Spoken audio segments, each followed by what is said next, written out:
nous allons essayer de visualiser quelques points d'animation. Alors on appelle ça la posture du catéchète. C'est pas un très beau mot, hein. On n'en a pas d'autre. C'est l'attitude, la manière d'être et de faire. Voilà. C'est ça qui est important. C'est pas ce que je dis ou ce que je fais. Vous savez très bien qu'il n'y a pas grand-chose qui passe.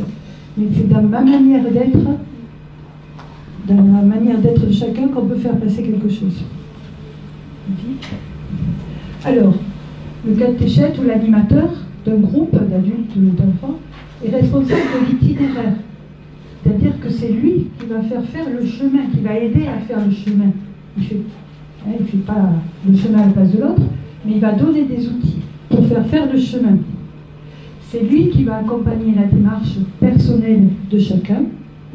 Ça veut dire, alors c'est un grand enjeu, être catéchiste ou accompagnateur de catéchuménat, c'est un métier impossible. Vous le faites super. Alors, chacun le fait avec ce qu'il est, mais parce qu'on est garant à la fois du respect du texte. Pas faire dire au texte n'importe quoi. Ça a été écrit comme ça, c'est pour dire quelque chose. On l'a vu tout à l'heure avec l'exégète qui nous a dit, ben oui, attention, c'est pas écrit ça. On est garant de l'interprétation, de ces interprétations plurielles. Les interprétations sont plurielles, mais il y a peut-être des fois des interprétations dangereuses. Hein, si on interprète au pied de la lettre, c'est dangereux. Donc là, on est garant. On doit dire, ah ben non, attends, tu le lis comme ça, mais c'est pas écrit comme ça, ou bien dans le contexte, ça voulait dire autre chose. Hein. Parce que si quelqu'un vous dit, ben oui, il faut exterminer tout le monde, voilà, parce que c'est écrit dans la Bible, voilà. Et en même temps, de la liberté des personnes. La personne, elle a la liberté de son propre cheminement et la liberté de ses interprétations. Il faut en être conscient profondément quand on est animateur. On respecte. Moi, des fois, il y a des choses qui ne me plaisent pas, mais oui, mais c'est sa liberté de penser ça. Hein? C'est pas mon interprétation qui est la bonne. Chacun a une part d'interprétation. On le reverra cet après-midi, ça. Alors, première chose, un climat d'écoute. C'est fondamental. S'il n'y a pas l'écoute au départ, hein, donc il faut dès le départ, quand on lance une discussion, dire attention, je vais vous demander d'écouter celui qui parle, de l'écouter jusqu'au bout, on ne coupe pas la parole, etc. C'est la règle de vie du groupe. Et l'animateur est à l'écoute. Il faut très écouter, c'est très fatigant. Hein, parce qu'il faut rentrer dans la pensée de la personne. Là, je suis crevée, là. En plus, après, il donne la parole. Donc, il la distribue, il fait parler. Il donne pas... il donne une parole libre aussi. C'est pour ça qu'on a commencé par les questions tout à l'heure. Et vous avez vu comme vous avez du mal à démarrer, parce qu'on n'a pas l'habitude de se questionner, on en a peur. Il ne faut pas avoir peur des questions. Donc, l'animateur, il est là pour donner la parole et dire, ben oui, ta question, elle est bonne, elle est valable, vas-y, va jusqu'au bout de ta question, pose-la. Il invite à se questionner, donc c'était l'attitude d'après. Regardez un petit peu dans les documents comment c'est, parce que c'est souvent l'animateur qui pose des questions. Hein, regardez si c'est les questions des enfants ou des catéchumènes ou des adultes qui sont prises en compte, ou si c'est celle des auteurs ou celle des animateurs. Regardez-le ça de près un petit peu, c'est intéressant à voir. Il reformule.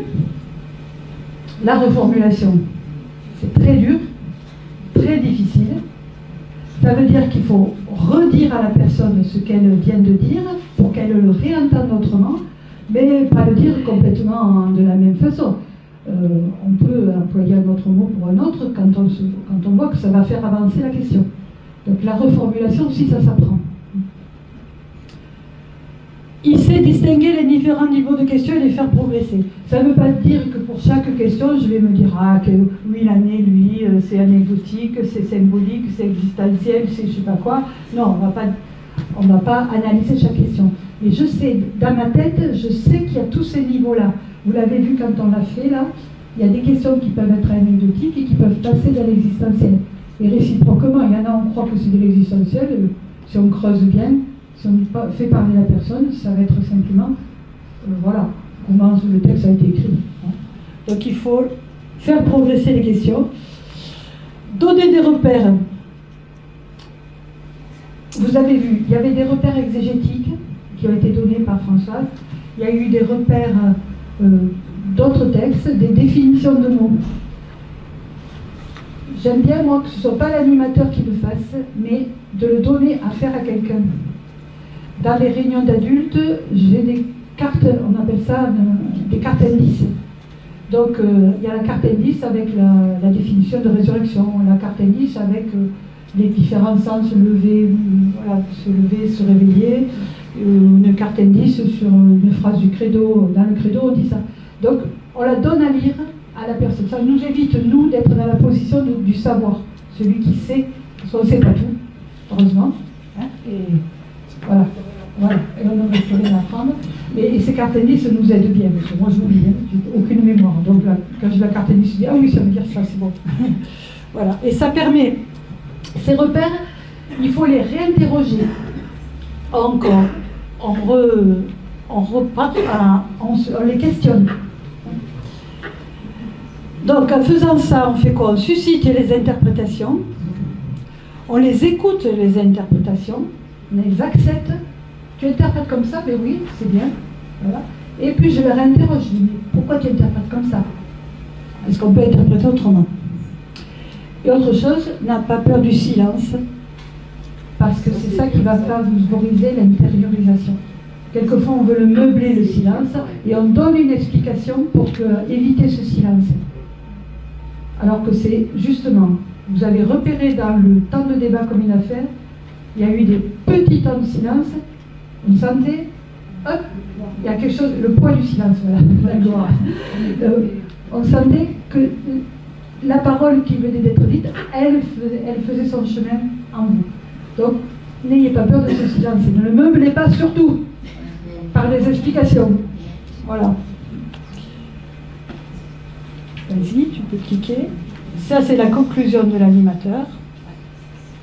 En fait, il faut reconnaître Dieu comme le seul initiateur.